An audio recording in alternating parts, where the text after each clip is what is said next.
Bueno, el capítulo que tenemos ante nosotros, ya comenzamos la introducción. El capítulo que tenemos ante nosotros tenemos que recordar, sobre todo este primer versículo, Apocalipsis 21, versículo 1, está encabezado por unos nuevos principios. Y estos principios nuevos son diferentes a los que rigen a los hombres que caminan bajo el sol. Para los hombres del milenio, es decir, para los hombres del capítulo 20, hay unos principios. Y esos principios son los de siempre: cielo, tierra y abismo. Los tres principios fundamentales y más importantes, los que penden todos. Y estos son los que marcan, rigen y limitan al hombre debajo del sol. Pero ahora, ¿qué es lo que se nos presenta? Ahora se nos presenta la Nueva Jerusalén. Para la Nueva Jerusalén, los principios bajo los que se van a mover bajo los que va a actuar, son diferentes. Y no solamente son diferentes, unos principios diferentes, sino que es que además no tiene al abismo entre ellos. El abismo no rige para la acción de la Nueva Jerusalén en el milenio. Nos dice el versículo 1, y el mar ya no es. ¿Recordáis lo que dijimos? No significa que no existe ya más. No, no, no, eso no lo dice la Escritura. Dice que ya no es. Lo que quiere decir ahí la Escritura es que no tiene razón de ser. No que no vaya a haber agua salada, no se trata de eso ni mucho menos, sino que los principios del abismo, los cuales ya los conocemos, todo lo que pende del abismo, que es lo que es una cautividad, se encarga de la cautividad, de eliminar de alguna manera tanto al hombre como a las potestades proféticas y principados de su acción en la tierra. Es por ello que contiene la Gehenna, el pozo del abismo, el Tártaro, el Hades, por eso contiene estas cosas, el abismo. Por lo tanto, vemos que el abismo no tiene acción en los principios que van a regir la acción de la Nueva Jerusalén. Evidentemente, no puede tener esa acción. Bien,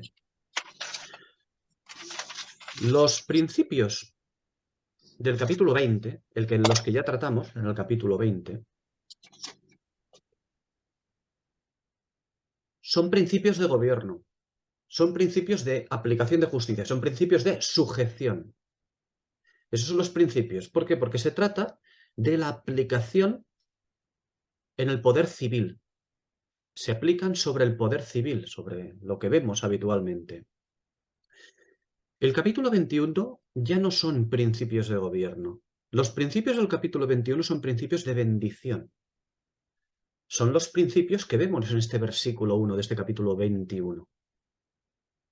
Son nuevos principios de acción. Son principios de bendición, digo, si es que alguien quiere recibirla. Cuando lleguemos al capítulo 2, los principios se modifican. Seguirá siendo los principios que se aplican a la acción de la Nueva Jerusalén, pero hay una modificación, porque el capítulo 22 nos hablará de aquellos que han recibido finalmente esa bendición. El capítulo 21 nos habla de aquellos que deben recibir la bendición, que tienen que recibirla, que la bendición es para que la reciban, si es que la quieren recibir. Pero el 22 no. El 22 nos habla desde dentro de Jerusalén ya. Por lo tanto, cuando nos habla desde dentro de la Nueva Jerusalén, significa que se ha pasado la puerta. Se está dentro. El capítulo 22 nos habla de aquellos que ya han recibido esa bendición y por lo tanto han ingresado a la ciudad, han pasado por las puertas. Bien, por lo tanto, aquí, en este capítulo 21, que es lo que nos toca ahora, se trata de un capítulo en el que va a describir pues, lo que no hizo el capítulo 20, porque en el anterior capítulo 20, se trata del gobierno a las naciones sujetas al caballo blanco, es decir, el imperio de justicia, mientras que ahora el 21 va a tratar a los que cabalgan los caballos blancos. Va a tratar de los que cabalgan los caballos blancos y su acción sobre el hombre en la tierra. Por lo tanto, estamos hablando de aquellos que van a ser portadores de la justicia y también del evangelio eterno a los hombres.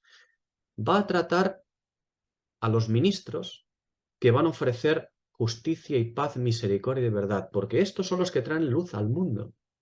Pero esta vez la luz será conforme al Señor. para entendernos, sin ramera que medie inmundicia de por medio. Este versículo 1 son los principios bajo los que actúa la Nueva Jerusalén, es decir, sin muerte que la amenace, que amenace su acción. Su acción no va a ser inmundizada y su acción no va a ser muerta. La Nueva Jerusalén no es para muerte. Hay una diferencia muy importante de lo que es la esposa con lo que es actualmente la novia. Una diferencia muy importante. Cuando lleguemos al versículo 7, veremos que habla de que quien venza, ¿no? Quien venza, en el versículo 7, ¿qué ocurrirá? Pues que recibirá las bendiciones que ella desprende, que ella otorga, ¿no? Que otorga la Nueva Jerusalén. Y nuestra pregunta es, ¿quién venza en qué? Hombre, pues quien venza en la nueva dispensación que nos espera, en la dispensación del futuro, de la que ya nos ha hablado Apocalipsis 20, el milenio de justicia. Es decir, quien en ese tiempo escuche a la Nueva Jerusalén, escuche el Evangelio eterno y lo abrace. ¿Por qué entonces vemos la diferenciación de principios? Es decir, cuando hablamos de los principios fundamentales, cielo, tierra y abismo, ¿por qué vemos esa diferenciación de principios entre el capítulo 20, el milenial, y el capítulo de la Nueva Jerusalén, que trata la Nueva Jerusalén, el capítulo 21? Pues porque este cuerpo, del que tratamos ahora, la Nueva Jerusalén, tiene carácter eterno. Y los del capítulo 20 no lo tienen. De lo que tratamos ahora es del carácter eterno. Tiene carácter eterno y completa santidad y gloria, a diferencia de los hombres de la tierra del milenio. Es por eso que el Espíritu nos incluye este versículo 1. Es como una introducción para que entendamos a partir del versículo 2, 3 y 4, para que entendamos todo eso. Introduce este versículo 1. Es por eso la inclusión de este versículo 1, de estos principios nuevos. Antes de comenzar a hablar de la esposa, en el versículo 2 dice, lo que voy a hablar ahora se rige bajo principios diferentes de los que rigen el milenio de los hombres, que deben recibir salvación. De lo que vamos a hablar ahora no se trata de que rija esos principios en esta Nueva Jerusalén.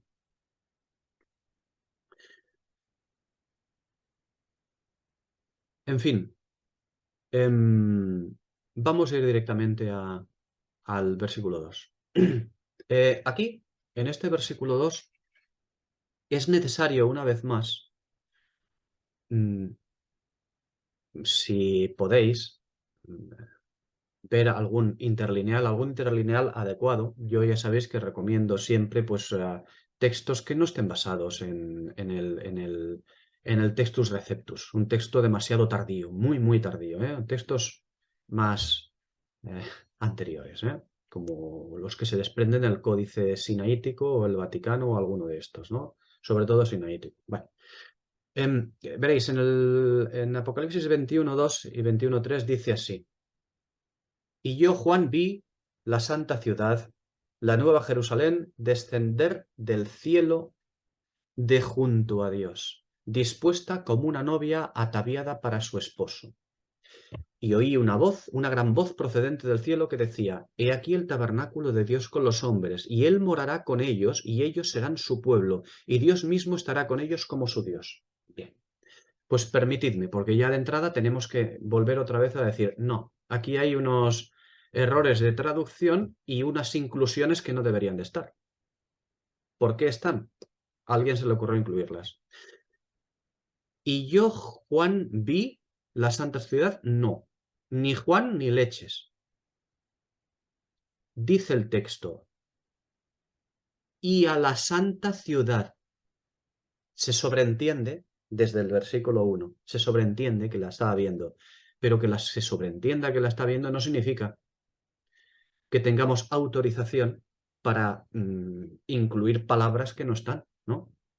Por lo tanto, hay que tener mucho cuidado con esto. La traducción sería, y a la santa ciudad, la nueva Jerusalén, y ahora sí, vi descendiendo del cielo. Quiero hacer hincapié en esto. Se nos dice que Juan vio a la nueva Jerusalén descender del cielo. No dice descender, no es un infinitivo. dice descendiendo del cielo. Después veréis el por qué esto. Dice, vi descendiendo del cielo. Descendiendo, es decir, la vi en descenso. No la vio descendida. No la vio acabando de descender. Alguien dirá, bueno, lo que desciende acaba de descender. No, no tiene por qué acabar de descender. Ya lo veremos. La vi descendiendo, es decir, la vi en estado de descenso. En estado de descenso.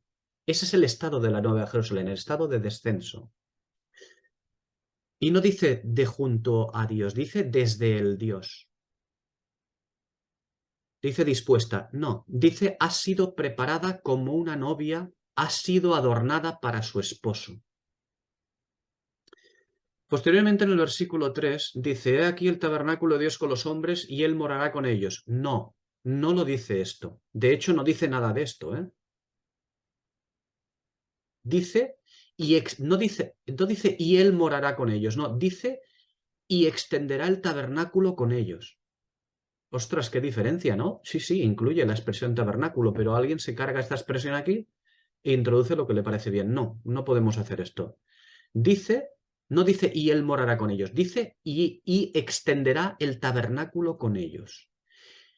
Y después, para finalizar, dice, y ellos, pueblos de él serán, y Dios mismo estará con ellos, no como su Dios. La expresión como su Dios no existe en el original. Y con respecto a que ellos serán su pueblo, no es correcto. Y esto es muy importante también, porque dice, y ellos serán pueblos suyos, pueblos de él, pueblos en plural. Hay una gran diferencia entre pueblo y pueblos. Alguien dirá, bueno, es lo mismo. No, no es lo mismo ni por asomo. ¿Por qué? Porque tiene otro significado diferente el versículo. Absolutamente diferente. Ya lo iremos viendo. Bien. Decía antes que el mar del abismo no tiene acción sobre los santos glorificados y que ahora, en este versículo 21, estos santos glorificados ejercen su ministerio en íntima comunión con el Señor Jesús después de haberse efectuado las bodas. Siempre después de haberse efectuado las bodas. Las bodas, para que quede claro, no se efectúan cuando somos arrebatados, cuando el cuerpo de Cristo es arrebatado a las nubes. Ni siquiera se efectúan cuando llegan a la casa del Padre. No, no, no, no. Un poco más allá.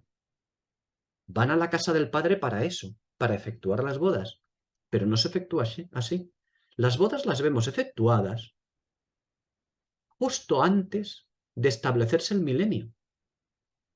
Justo antes de establecerse el milenio. Y hasta que no se efectúan estas bodas, el cuerpo de Cristo, esta nueva Jerusalén, no va a poder actuar conforme a lo que nos dice que debe actuar. Bien, digo que las bodas son algo esencial para que esa comunión se manifieste abiertamente al mundo con un carácter específico. ¿Cuál es? El de los espíritus de los profetas en acción. Si no, este carácter de los espíritus de los profetas en acción, es decir, ¿recordáis? El testimonio de Jesús actuando conforme al espíritu de la profecía. Y esto es importante. Si no hay boda, no hay esta acción, no puede haber esta acción. Y no olvidemos que existe algo sumamente importante que dota a esa comunión, es decir, a los participantes de esas bodas, los dota del carácter divino y glorioso. Es algo sumamente importante. Se llaman las arras.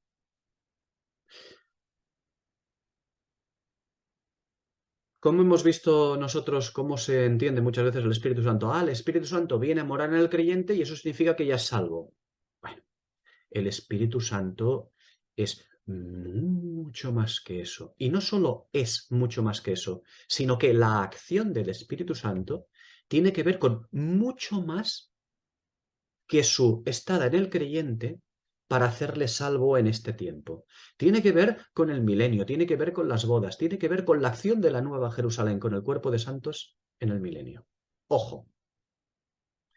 Por eso, a ese Espíritu Santo se le llama las arras. Y las arras son para la boda. La boda, recordáis, tiene que ver con la esposa. Y, bueno, ciertamente también hay una participación de los amigos del novio. La cena de bodas, en cambio, tiene que ver con los invitados, aunque haya participación de los amigos del novio, pero tiene que ver con los invitados la cena. Ya hablamos de esto ampliamente, no hace falta volverlo a tocar. Es decir, tiene que ver también con los que se regocijan por las bodas del esposo, que son los amigos del novio. Hay una diferencia sustancial entre la boda y la cena. Bueno, sustancial, infinita. El Espíritu Santo. En la boda hay Espíritu Santo. En la cena de bodas, no. No hay arras. Tenemos que ver aquí al Espíritu Santo, ojo, como he dicho antes, no como efusionado a cada creyente, sino como efusionado a la iglesia, a la novia, aquella que debe ser purificada para ser recibida como esposa del Señor. Cuando el Señor buscó un cuerpo escogido para purificarlo y presentárselo como una novia ataviada. Y cuando hizo esto, le añadió algo. Cuando el Señor hizo esto, se buscó una novia, un cuerpo escogido para purificarlo y presentárselo como una novia bien pertrechada y bien ataviada a ver la boda, le añadió algo que sellaba su futuro. Una garantía de lo porvenir, del porvenir. Es decir, una prenda de compra o de garantía, como siempre se hacía, ¿no? Segundo a los Corintios 1:22. La misma carta. Segunda a los Corintios 5:5. Y Efesios 1:14, estos tres pasajes, nos presenta al Espíritu como las arras de la posesión adquirida. Estos son los tres pasajes que nos presentan al Espíritu como las arras de la posesión adquirida.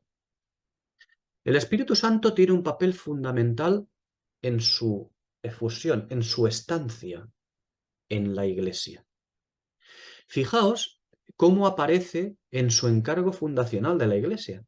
Cuando la Iglesia se funda como tal, aparece el Espíritu Santo, porque es un encargo fundacional que el Espíritu Santo, ahí es el inicio de la Iglesia.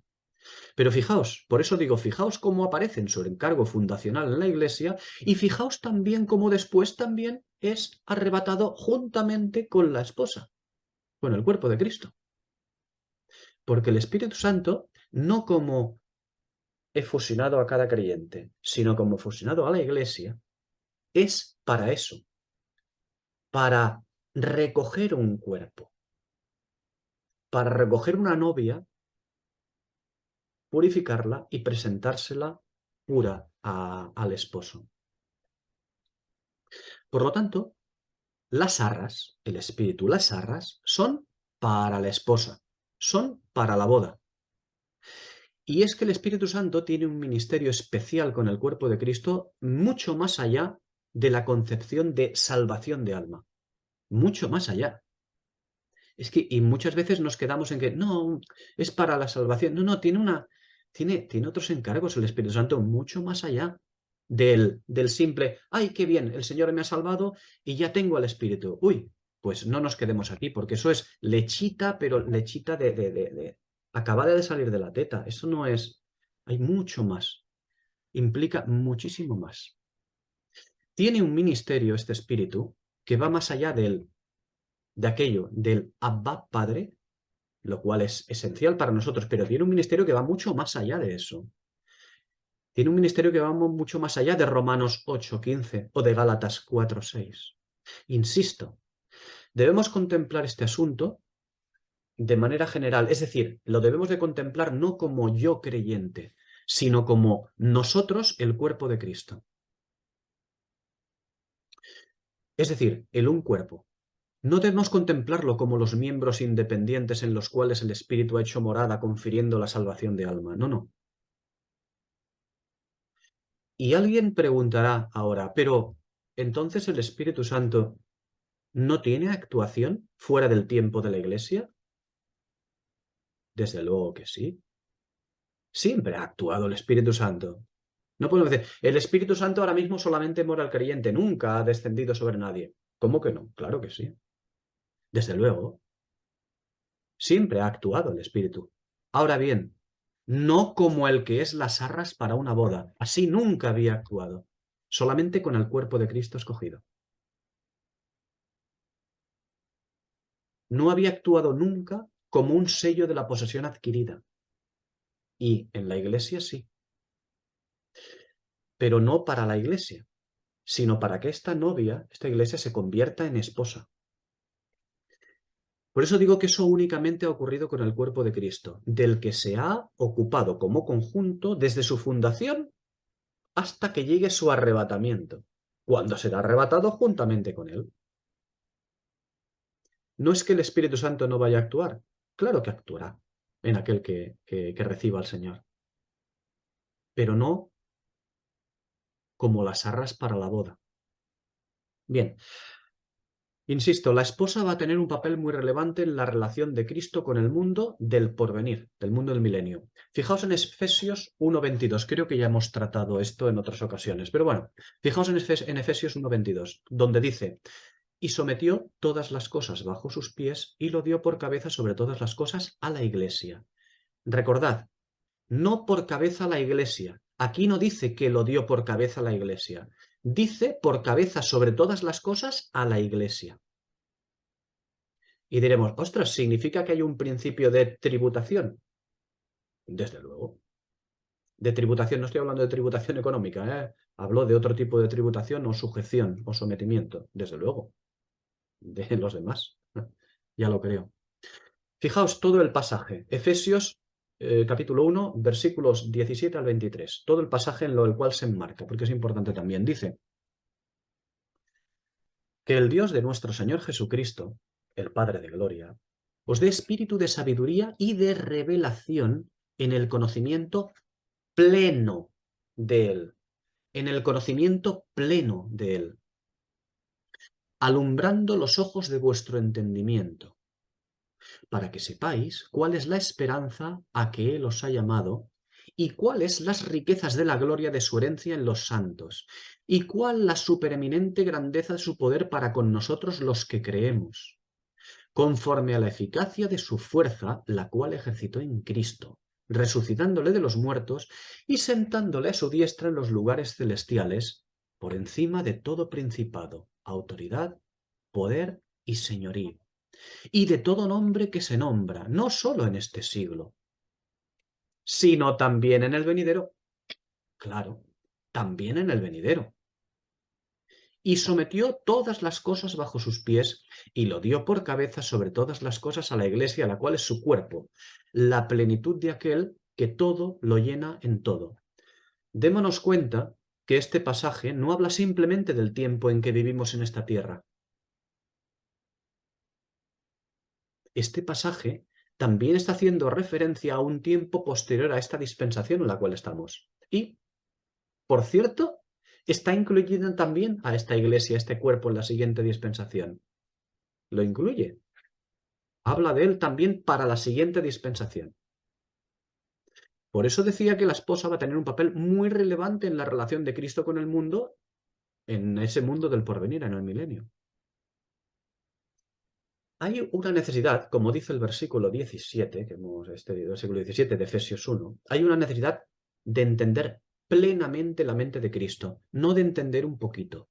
Hay necesidad, suma necesidad de llegar a entender plenamente la mente de Cristo. Dice allí, para que juntamente con Él participemos en el tiempo venidero. Versículo 21 de Efesios 1.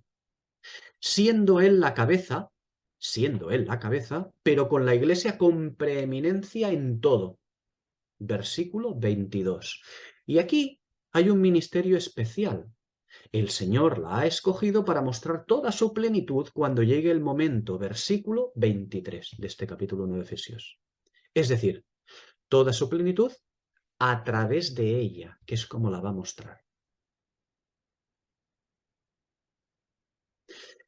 Este pasaje de Efesios 1, debería hacernos meditar cuál va a ser el papel de la Nueva Jerusalén.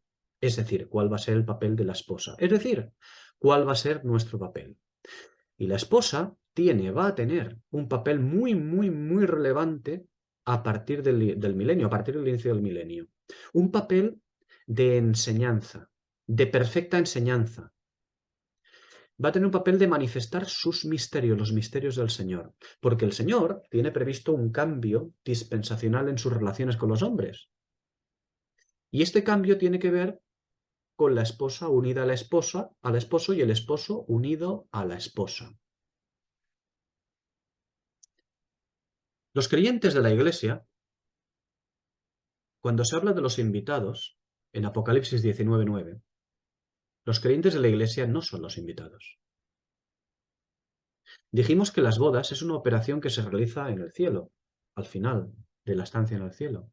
Es decir, lo que quiere decir es que el cielo revelará a su tiempo esa unión, en la de la esposa y el esposo. ¿Qué significa que el cielo la revelará a su tiempo? Pues que esa unión no solamente es que vamos a tener una gran comunión, si ya la tenemos ahora. ¿Será más perfecta? Sí, sí, claro que sí, porque se habrá eliminado la presencia del pecado, habremos sido glorificados, ¿no? Habremos recibido la redención del cuerpo, pero hay más que eso.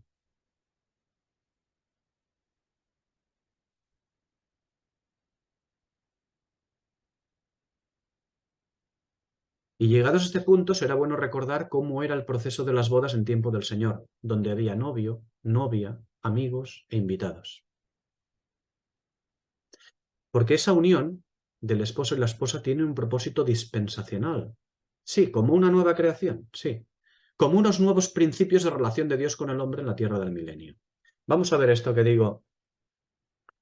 El proceso de las bodas en tiempo del Señor, donde había novio, novia, amigos e invitados, casa del Padre, etc. Vamos a verlo un momento. Ya lo citamos, no recuerdo, creo que fue en el capítulo 19, pero vamos a insistir en ello porque ahora es importante verlo así. Las bodas tenían tres fases o periodos, ¿no?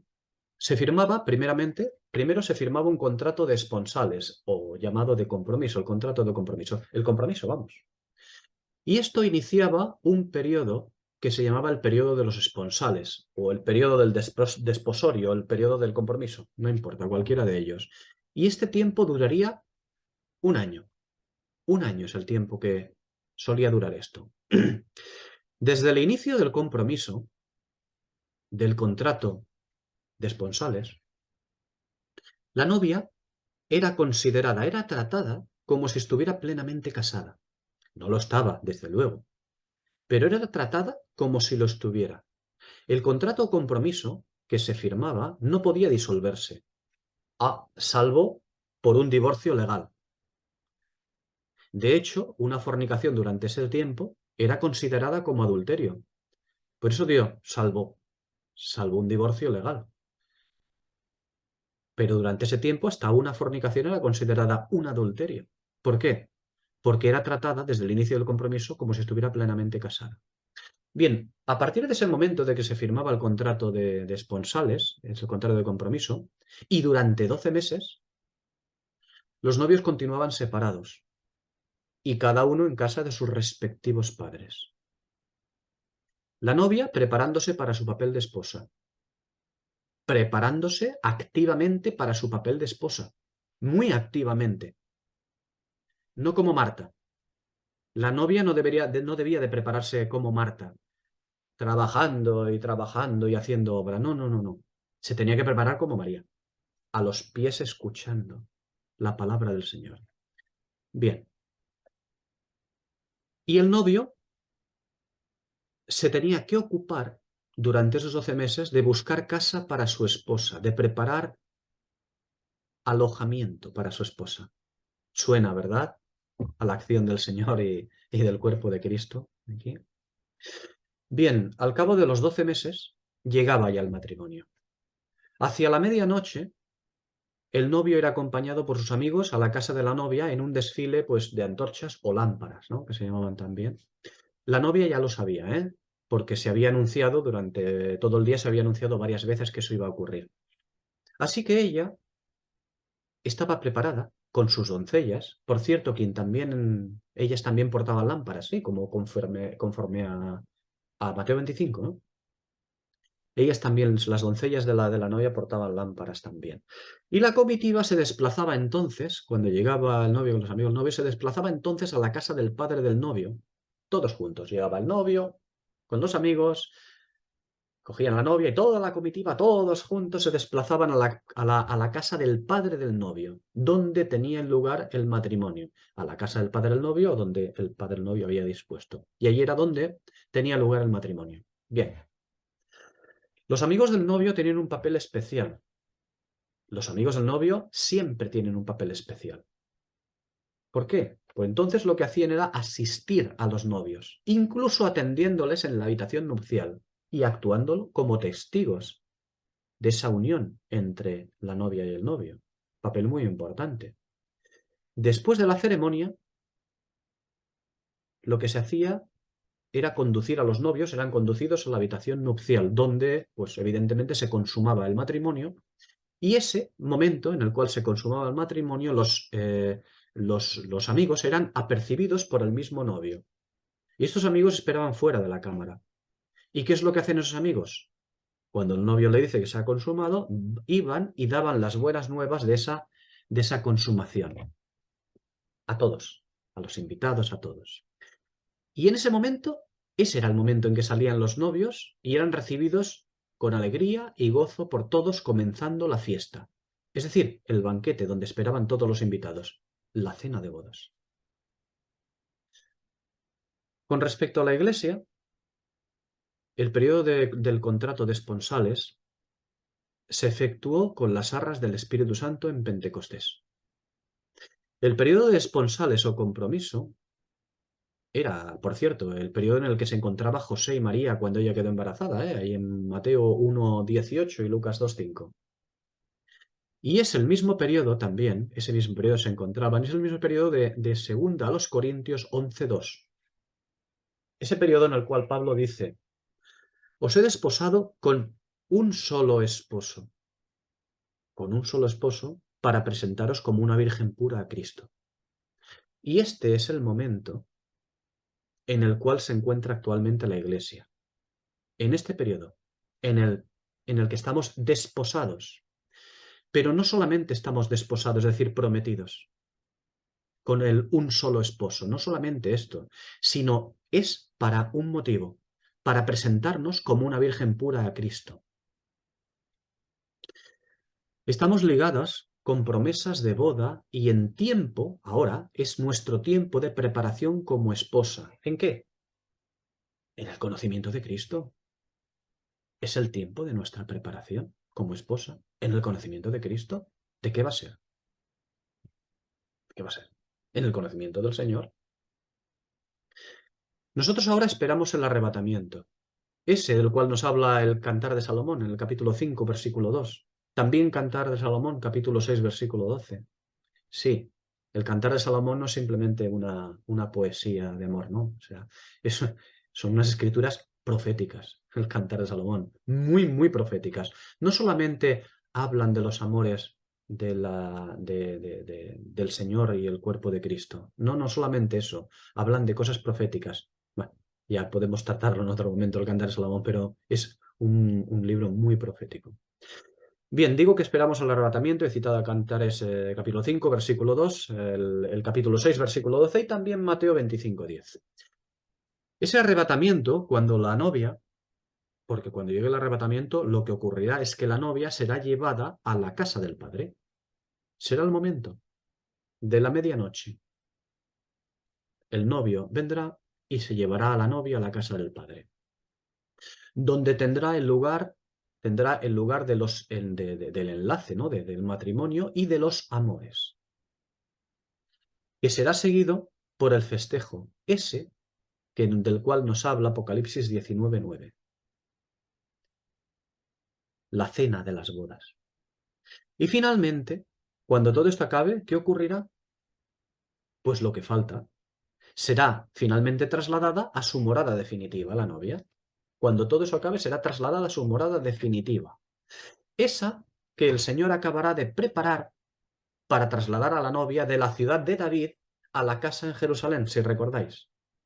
Es decir, de la casa del Padre, donde hay muchas mansiones, a la Nueva Jerusalén. Y todo ese proceso está siendo sustentado y consolidado por un elemento diferenciador, las arras de la boda, lo que hace que la unión de la novia con el esposo sea una unión divina con el Espíritu Santo en plenitud. No simplemente con el Espíritu Santo, sino con el Espíritu Santo en plenitud, en absoluta plenitud.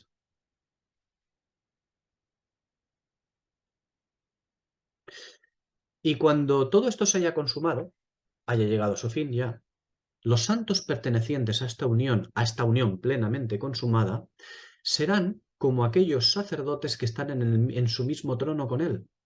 Véase Zacarías 6:13 y Apocalipsis 4:4. Entonces seremos así.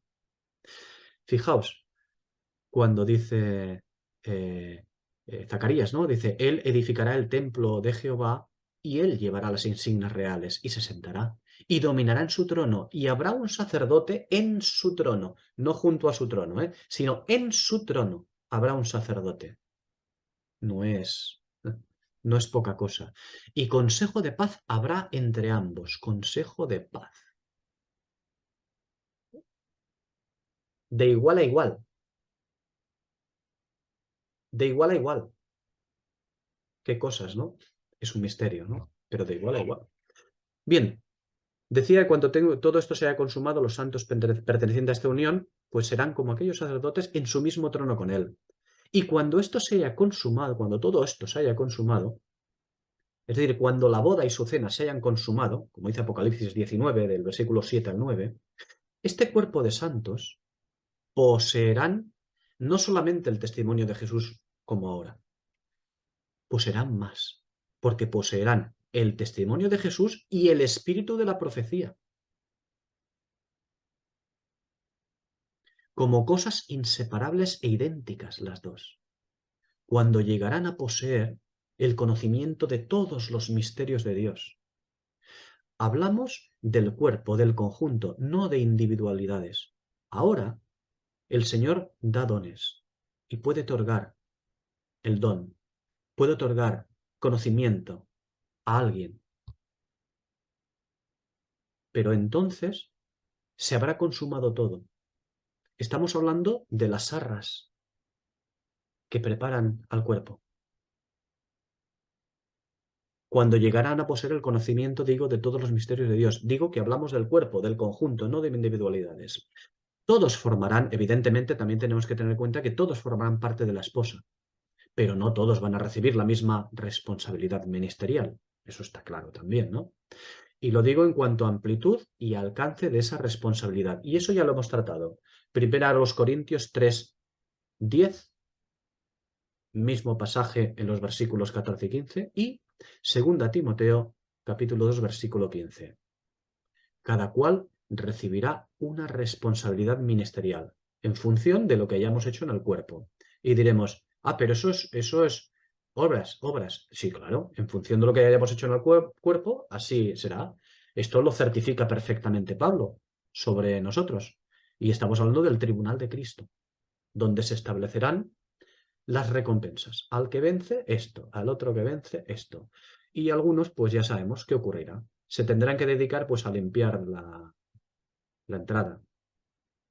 Desgraciadamente, porque no es lo que deseamos. Bien. Sigo con esta serie de cuando todo se haya consumado, porque hay más cosas cuando todo se haya consumado. Cuando todo esto se haya consumado, este cuerpo de santos, de estos santos, va a tener un nombre. Y este nombre es la Nueva Jerusalén. No van a habitar la Nueva Jerusalén, no la van a habitar, no hay Nueva Jerusalén. No la van a habitar, van a serlo. Es muy diferente. Este cuerpo de santos será llamado Nueva Jerusalén, es decir, las columnas del ministerio de Dios, del ministerio de Dios. Las columnas. Apocalipsis 3:12. Donde dice, al que venza, yo lo haré columna en el santuario de mi Dios y nunca más saldrá de allí. Y escribiré sobre él el nombre de mi Dios y el nombre de la ciudad de mi Dios, la Nueva Jerusalén, la cual desciende del cielo de mi Dios, y algo más. También le voy a dar mi nombre nuevo, dice el Señor. Más cosas cuando todo esto se haya consumado. Cuando todo esto se haya consumado, estos santos van a venir, van a volver, como ministros del caballo blanco también. Apocalipsis 19:14. ¿A qué? A impartir enseñanza, pero también justicia a las naciones. Lo vemos en Apocalipsis 19:14 y lo vemos en Apocalipsis 21, versículos 24, y también, como vimos en el capítulo 20, en el versículo 4, a impartir justicia. Apocalipsis 21-24 impartirán enseñanza, sabiduría, luz. Apocalipsis 24 impartirán justicia. Y finalmente, cuando todo esto se haya consumado, cuando todas estas cosas se haya consumado, este cuerpo de santos será portador no solo de luz y justicia, sino también, Apocalipsis 22:2, ya llegaremos a ello, también será portador de sanidad. Porque la Nueva Jerusalén es el resultado de la unión de la esposa y el esposo. Y este cuerpo de santos, esta ciudad, se va a convertir en el albergador de algo muy importante, el albergador del árbol de la vida. La ciudad va a albergar el árbol de la vida. No va a tener derecho al árbol de la vida la ciudad. Al árbol de la vida deben de tener derechos aquellos que abracen el Evangelio eterno. Pero la esposa, la ciudad, alberga el árbol de la vida. Al igual que la ley mosaica, al igual que aquella ley mosaica disponía de provisión para el pecado no de muerte, ¿eh? Pues por eso digo que al igual que la ley mosaica disponía de provisión para pecado no de muerte, en el milenio el sacerdocio de Dios tendrá en su ministerio una provisión de sanidad para el pecado no de muerte también, ¿eh? Y esto tiene que ver indudablemente con Cristo en la cruz, siempre tiene que ver con Cristo en la cruz. Pero va a tener que ver con que los santos que dispensan o ministran a las naciones estarán unidos, atención, inseparable y eternamente a Cristo, unidos inseparablemente de Cristo.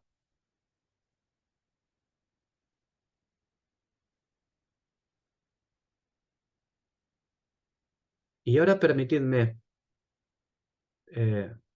una cosa más, una pregunta acerca de todo esto. Ya hemos dado pistas acerca de ello, pero bueno, vamos a tratarlo un poquito. ¿Es una ciudad real la Nueva Jerusalén? Siempre se dice que sí, que es una ciudad real, ¿no? Que vamos a habitar la Nueva Jerusalén con sus calles de oro, casas de oro, jacuzzis de oro y comernos los chorizos, los salchichones de oro, ¿no?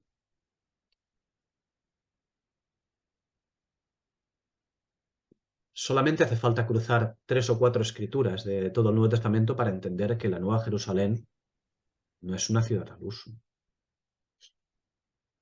es una representación profética, simbólica, ¿no? Bueno, no olvidemos tampoco cosas importantes, como por ejemplo que la expresión ciudad, en este libro en Apocalipsis, la expresión ciudad es usada en este libro con aquello que tiene que ver con el espectro religioso, no con una ciudad al uso. Cada vez que se usa la palabra ciudad en este libro de Apocalipsis, se emplea para hablar del espectro religioso de algo o alguien. Y esto lo podemos ver, fijaos, hay pasajes para verlo, pero me interesa citarlos todos ellos. Apocalipsis 11, en sus versículos 2, 8 y 13. Apocalipsis 14, en sus versículos 8 y 20. Apocalipsis 16, en su versículo 19. Apocalipsis 17, en su versículo 8. Apocalipsis 18, versículos 10 al 21. Y Apocalipsis 29. Son bastantes, ¿no? Cada vez que se habla de ciudad en este libro es para hablar del espectro religioso, no de una ciudad al uso como tal. Eso se emplea así, a diferencia de cuando habla de naciones o montes. Porque cuando habla de naciones o montes, entonces sí que tienen que ver con un estado o con una ciudad-estado, o con una nación. Y eso lo vemos en Apocalipsis 6, versículos 14 al 16. Lo vemos también en el capítulo 8, versículo 8. Lo vemos en el capítulo 14, versículo 1. Lo vemos en el capítulo 16, versículo 20. Y lo volveremos a ver en este capítulo 21, versículo 10. Por lo cual, para empezar, quede claro que la Nueva Jerusalén no es una ciudad material, sino una edificación con piedras vivas. Es un cuerpo. Es un cuerpo. Este cuerpo se va a unir en matrimonio indisoluble con el esposo cuando llegue el momento, en el porvenir. Pero, ojo, ahora ya está desposada. Recordad, segunda a los Corintios 11:2. Ahora ya está desposada. Ahora está en el tiempo de los desposorios. Ahora está en el tiempo cuando debe prepararse para la futura unión definitiva con su Señor. Y este desposorio, o tiempo de prometida, ha sido firmado por contrato. Y la firma o sello es la del Espíritu Santo, las arras para la boda. La Nueva Jerusalén es diferente a la Jerusalén que debía de haber sido la esposa en primer lugar. Jeremías 2, versículo 2. La que debía de haber sido el centro del testimonio. Salmo 122, versículo 4. La que debía de haber tenido la luz y la justicia para las naciones del milenio. Isaías 2, versículo 3. A saber, ¿cuál era? La Jerusalén judía. Esa es la que debía de haber sido la esposa. La Jerusalén judía es la que tenía como ministerio llevar el testimonio y la ley. Pero era una promesa, si recordáis, era una promesa ligada a un pacto condicional, el mosaico. Y ya sabemos cómo acabó, ¿no? Israel lo rompió. El pacto era condicional. Haz esto y yo tibidado, ¿no? Como dice la expresión. Haz esto y yo te daré.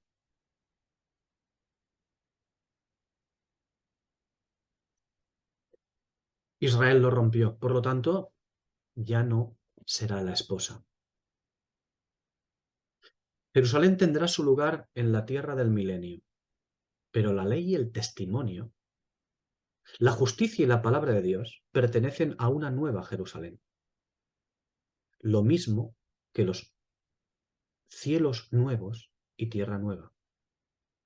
Pertenecen, la ley, el testimonio, la justicia y la palabra de Dios pertenecen a una que antaño no era llamada pueblo. Aquello que dice Isaías 9, los versículos 1 y 2, aquella que no era pueblo, pues ahora lo es. Como digo, la nueva Jerusalén es nueva. Es nueva. Como nuevos son los principios, el cielo y la tierra, bajo los que actuará. De esto trata el versículo 1. La nueva Jerusalén es nueva como nuevos son esos principios. Y aún así, ojo, aún así, la Jerusalén de Israel estará en la tierra del milenio, pero estará en la tierra. Ahora bien, la nueva Jerusalén no. La nueva Jerusalén pertenece a un orden superior y es un cuerpo, el de Cristo, Es un cuerpo desposado y finalmente unido en matrimonio que va a llevar la luz y la justicia a las naciones. Por lo tanto, a veces se dice, hombre, ¿y cómo se compaginará esto de la Jerusalén en la tierra y Nueva Jerusalén? ¿Dónde estará? En ningún sitio. No hay Nueva Jerusalén como lugar. La Nueva Jerusalén no es un lugar. De la misma manera que debemos entender que la iglesia no es un lugar, no es un centro de ubicación geográfica. En el fondo, si juntamos pasajes, no es tan difícil de entender esto. Y yo sé que ahora vosotros decís, "Pues está clarísimo, ya, está clarísimo", pero no es lo que se acepta comúnmente. Pues así será. Bien, decíamos que el capítulo 20 nos habló de la justicia del caballo blanco a las naciones, por lo tanto, el cuerpo de santos actuando en administración de justicia a las naciones. Y este capítulo 21, que nos vuelve a hablar de la responsable de esa justicia escritural, pero con la diferencia de que ahora nos la muestra en toda su gloria. Con toda su potencia de sanidad también nos la va a mostrar. Con toda su potencia de tabernáculo de Dios. de tabernáculo de Dios con los hombres, no solamente de tabernáculo de Dios. Nos la muestra con toda su potencia de tabernáculo de Dios con los hombres. Nos la muestra como aquella que trae el agua de vida y también con el poder de otorgar vida a quien quiera recibir su ministerio, el ministerio de esta. Este ministerio de justicia del capítulo 20, unido al de bendición, que son los capítulos 21 y 22, ya está anunciado en el Antiguo Testamento. Está anunciado milenios antes, en el Salmo 85. Y por cierto, que ese anuncio se circunscribe al tiempo del reino, el milenio. Salmo 85, versículos 9 a 13. Ciertamente cercana está su salvación a los que le temen, para que habite la gloria en nuestra tierra. En la tierra habitará la gloria. La misericordia y la verdad se encontraron. La justicia y la paz se besaron. La verdad brotará de la tierra y la justicia mirará desde los cielos. Jehová dará también la dicha, y nuestra tierra, la tierra, dará su cosecha. La justicia irá delante de él y la paz seguirá sus pisadas. Es un salmo, unas palabras que a veces se han aplicado diciendo, mira, es un salmo mesiánico. Yo, como decía antes de otras cosas, sí, ya lo creo que sí, pero mucho más que eso también. Mucho más que eso. Es un salmo mesiánico y para el Mesías. Es un salmo milenial también, de gloria.